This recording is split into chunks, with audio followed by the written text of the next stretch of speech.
নমস্কার, বাংলার নতুন বছরের শুভেচ্ছা জানিয়ে আমি পার্থপ্রতিম শুরু করছি হোক বিতর্ক। আজ আমরা রয়েছি পশ্চিম বর্ধমান জেলার বারাবণী বিধানসভার সালানপুর ব্লকে, যেখানে আমার সঙ্গে রয়েছেন তৃণমূল নেতা ভোলা সিং। ভোলাদা নমস্কার। ভোলাদা, আর এক বছর বাদেই হচ্ছে বিধানসভা নির্বাচন।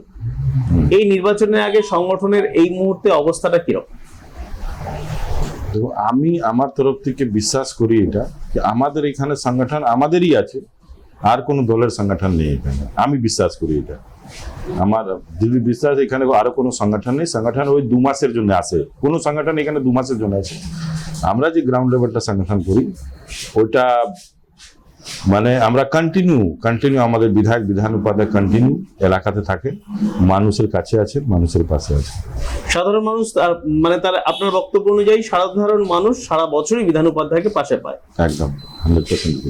এই জায়গা থেকে প্রশ্ন যে গত বছর যে পঞ্চায়েত নির্বাচন হয়েছে, সেই পঞ্চায়েত নির্বাচনে সিপিএম এর তরফ থেকে বারবার করে অভিযোগ তোলা হয়েছে যে তাদেরকে কখনো বলা হয়েছে মনোনয়ন জমা দিতে দেওয়া হয়নি, কখনো বলা হয়েছে তাদের ভোট দিতে দেওয়া হয়নি, কখনো বলা হয়েছে তাদের বিভিন্নভাবে আটকানো হয়েছে।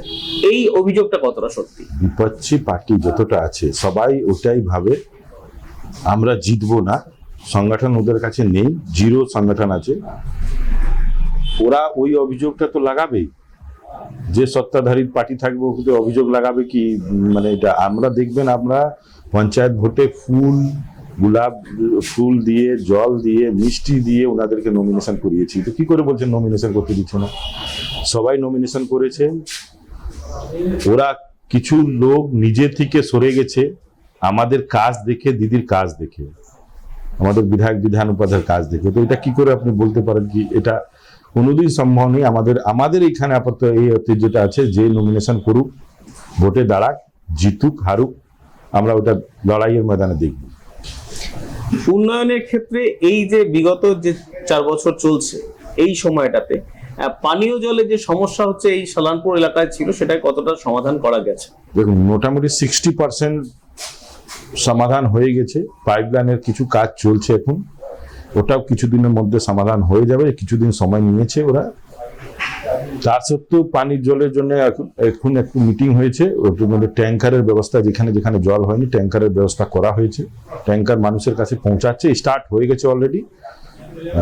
জলের এখন কষ্ট আছে, লেকিন এই পাইপলাইন 40-50 বছরের কষ্টটা এবার মোটামুটি মিটেছে 60%, আরো কিছুটা বাকি আছে, ওটাও মিটে যাবে তাড়াতাড়ি। যোগাযোগের ক্ষেত্রে রাস্তাঘাটের যে অবস্থা ছিল আপনার এলাকায়, তার কি উন্নয়ন কতটা সম্ভব হয়েছে? আপনি নিজে রাস্তাটা চৌরঙ্গি মোড় থেকে যখন হেঁটে আসছেন আমার অফিস পর্যন্ত এসেছে, তো রাস্তাটা দেখতে পেরেছেন। আপনি 2011-র আগে রাস্তা কোনোদিন এই দিকে এসে দেখেছেন? সিপিএম এর সময় যা রাস্তা ছিল, মানে রাস্তা ছিলই না, গর্ত ছিল, ওটা আমরা বলতাম খাদান ছিল। আজকে রাস্তা আপনি এখান পর্যন্ত এসছেন, এখান থেকে আপনি কোথাও গ্রামগঞ্জে যান, রাস্তাঘাট সব জায়গায় করা হয়ে গেছে অলরেডি। কিছুটা ছোটখাটো রাস্তা, যে নতুন বস্তি হচ্ছে, নতুন পাড়া হচ্ছে, ওইখানে কিছু রাস্তা বাকি আছে, ওটা হবে, চলছে। আপনাদের এই বিধানসভা কেন্দ্র হচ্ছে পশ্চিম বর্ধমান জেলার মধ্যে অন্যতম হচ্ছে আদিবাসী অধ্যুষিত জেলা। এখানে প্রচুর আদিবাসীও রয়েছেন। তো তাদের উন্নয়নের জন্য কি আলাদা কোনো ব্যবস্থা নেওয়া হয়েছে? দেখুন, আদিবাসী উন্নয়নের জন্য আমরা আদিবাসীদের জন্য যা ফেসিলিটি চাই ওদেরকে দেওয়া হচ্ছে। কোনো পরব হোক, ওদেরকে আমরা দাঁড়িয়ে আছে, আমাদের বিধান উপাধ্যায় দাঁড়িয়ে আছে, মুকুল উপাধ্যায় দাঁড়িয়ে আছে, সব জিনিসটা করা হয় সরকারি ভাবে। যে প্রোগ্রামগুলো আছে ওনাদের, চাহে আপনার এসটি সার্টিফিকেট হোক, চাহে ওনাদের পেনশনের ব্যাপার হোক, জোহার যে পেনশনটা আমাদের দিদি দিচ্ছে ওই পেনশনটা ব্যাপার হোক, সবটাই অলরেডি চালু আছে, হচ্ছে, চলছে।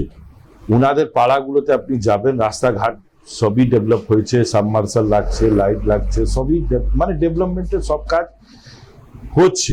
আর এসটি পাড়াতে আরো আমাদেরকে দেখবেন কিছুদিনের মধ্যে আমাদেরকে স্কিম দিতে বলা হয়েছে, মোটামুটি এসটি পাড়াগুলোতে 1.5 কোটি টাকা। তো এই স্কিমগুলো যাচ্ছে, সব গভর্নমেন্ট যেরকম আসছে পয়সা ঢুকছে, কাজ হচ্ছে। পঞ্চায়েত নির্বাচনে খুব ভালো ফলাফল আপনাদের এখানে হয়েছে, তারপরে পঞ্চায়েতগুলোর জন্য যে সমস্ত কাজকর্মগুলো বাকি রয়েছে, সেই সমস্ত কাজকর্ম কি ইতিমধ্যে আবার নতুন করে শুরু হয়েছে?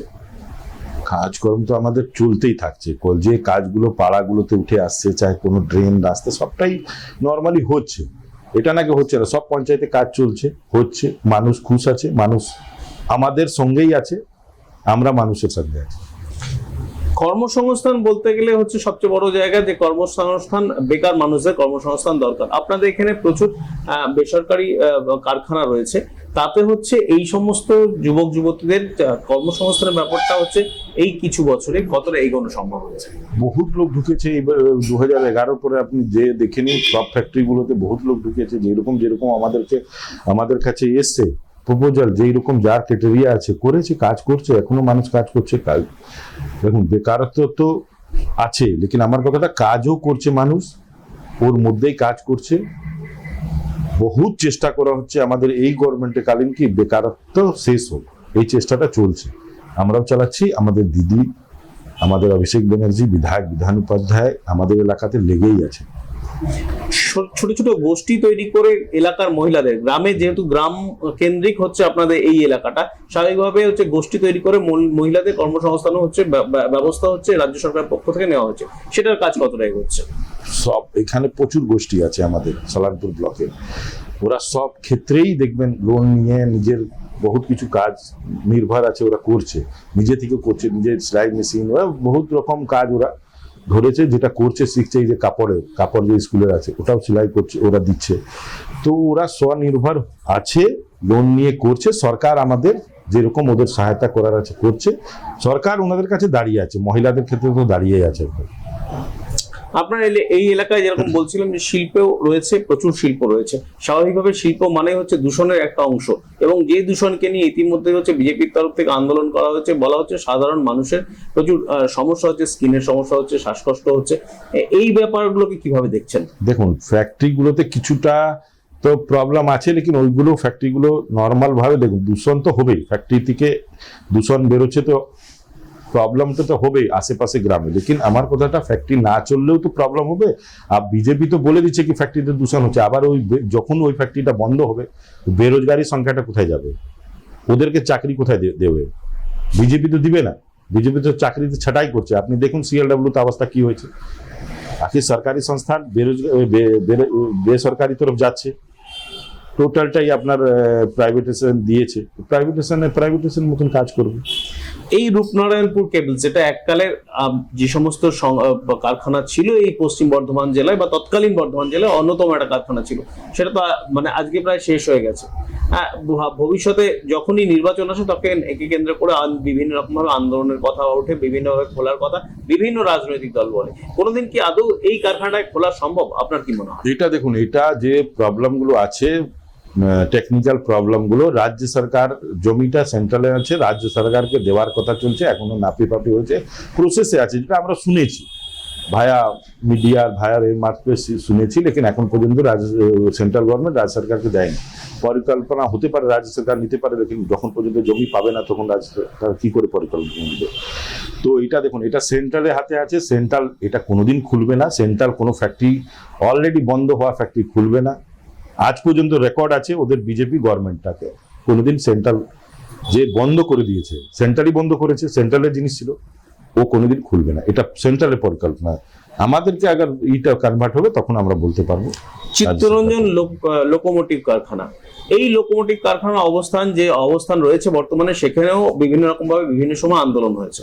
আগামী দিনে এর ভবিষ্যৎটাই কিভাবে দেখছেন? প্রাইভেটাইজেশন হবে, সব ফ্যাক্টরিগুলো প্রাইভেটাইজেশন হবে। আজকে আপনি নর্মালি রেলওয়েটা 50% প্রাইভেটাইজেশন হয়ে গেছে অলরেডি, আপনি দেখে নিন। আমাদের এখানে গ্রুপ ডি টোটালটাই প্রাইভেটাইজেশন দিয়ে দিয়েছে, অলরেডি টেন্ডার করে দিয়ে দিয়েছে। আপনার কি মনে হয় এই প্রাইভেটাইজেশন হলে তাহলে কি কর্মসংস্থানের সংখ্যাটা বাড়বে, আর্থিক দেখুন সংখ্যাটা বাড়বে, লেকিন লোকের দেখুন একটা সবাই ভাবতো সরকারি জিনিসটা তো উঠে যাচ্ছে, সরকারি আর তো থাকবে না যে আমি রেলের চাকরি করার জন্য অ্যাপ্লাই করবো তো রেলে পাবো, ইসিএল এ চাকরি করে ইসিএল সব প্রাইভেট হয়ে যাচ্ছে, সবটাই প্রাইভেটাইজেশন তরফ যাচ্ছে। মোটিভ আপনারাও বুঝতে পারছেন। দেখুন কর্মসংস্থান বাড়বে, লেকিন আপনি বলুন আজকে ডেটে ওরা বেঁধে দিচ্ছে 10,000 টাকা, 10,000 টাকা থেকে একটা ঘর সংসার চলবে? ভেবে দেখুন, আপনাদের বিচার করার উচিত। আপনার এলাকায় যে এরকম ভাবে হচ্ছে সাধারণ মানুষ বলুন বা আপনিও বললেন যে বিধায়ককে সবসময় পাওয়া যায়, আপনার এলাকার বিধায়ক, এই এলাকার বিধায়ক হওয়ার পাশাপাশি আসানসোল পৌর নিগমের তিনি মেয়র, স্বাভাবিকভাবেই তার দায়িত্বটা অনেক বড়। সেখানে হচ্ছে নিত্যনৈমিত্তিক কাজে কে মেয়রকে আপনাদের এলাকার বিধায়ককে পান সাথে? আমাদের বিধায়ক বিধান উপাধ্যায়কে বারাবারই পাওয়া যায়, যখন যে মানুষ ডাকুক ওনার পাশে উনি দাঁড়ান। এটা কথাই আছে এখানে, এই যখন ডাকুক তখনই বিধান উপাধ্যায়কে পাওয়া যাবে। ইদানিং সময়ে একটা সমস্যা দুবার পরপর উঠে এলো, দেখা গেল যে এই বাংলা ঝাড়খণ্ড ঘেঁষা এই সীমানা এলাকায় সেখানে হচ্ছে বাংলাভাষী হিন্দি ভাষী দুবার দুটো অশান্তির ঘটনা ঘটলো। এই যে এইটাই কি রাজনীতি কোন রকম মানে দৃষ্টিকোণ থেকে দেখছেন, নাকি না এটা সাধারণ একটা ঝামেলা বলেই মনে হয়? এটা দেখুন সাধারণ ঝামেলাই আছে, লেকিন আমি আমার তরফ থেকে এটাই বলবো, আমরা বেঙ্গলে থাকছি তো বাংলা সংস্কৃতিকে বাজিয়ে রাখতে হবে, সবাইকে এটা বলি। আমি দেখবেন সবাই বাংলা পক্ষ প্রোগ্রামে আমি গেছিলাম, ওইখানেও আমি বলেছি মানে কোনো এরকম প্রোগ্রাম বাঙালি এখানে আমরা বাইরে থেকে এসে বাংলাতে থাকছি, শুরু থেকে ছোট থেকে আমরা আছি এখানে, তো বেঙ্গলি সংস্কৃতিকে আমাদেরকেও রক্ষা করার দায়িত্ব আছে, এটা মাথায় রাখতে হবে। আগে তো এইগুলো ছিল না, লেকিন দেখুন এখন বহুত কিছু এরকম চলছে যেটা আমাদেরকে আমাদের সংস্কৃতিকে ধরে রাখতে হবে। আগে তো এই কালচারটাতে এখানে আমরা একসঙ্গে ছট পুজো করা বলুন বা দুর্গা পুজো করা আজকেও বলুন, সবকিছু টিল নাও আজকেও আমরা সব কিন্তু পুজো সেখানে একসাথে করি, সেরকম সব পুজো করি। কিছু দুষ্কৃতি আছে ঝাড়খণ্ড থেকেও ঢুকে এরা এইরকম মানে ছড়িয়ে দিচ্ছে এলাকাতে, লেকিন আমার মনে হচ্ছে এখানে সবাই মিলেমিশে আমরা থাকি, হিন্দু মুসলিম শিখ ইসাই বাঙালি বিহারি সবাই একসাথে মিলেমিশে থাকে, অসুবিধা কিছু নেই। এইরকমই থাকবো, এইরকমই সবাইকে বলবো থাকতে। আগামী যে বিধানসভা নির্বাচন, সেই নির্বাচনে সাধারণ মানুষের কাছে পৌঁছাবেন, কি কি ইস্যু নিয়ে পৌঁছাবেন? আমি আমাদের ডেভেলপমেন্ট নিয়ে পৌঁছাবো, আমি যে এখানে আমরা ডেভেলপমেন্ট করেছি, উন্নতি করেছি, ওটা নিয়ে আমি দাঁড়াবো, আর তো কোনো ইস্যু নেই।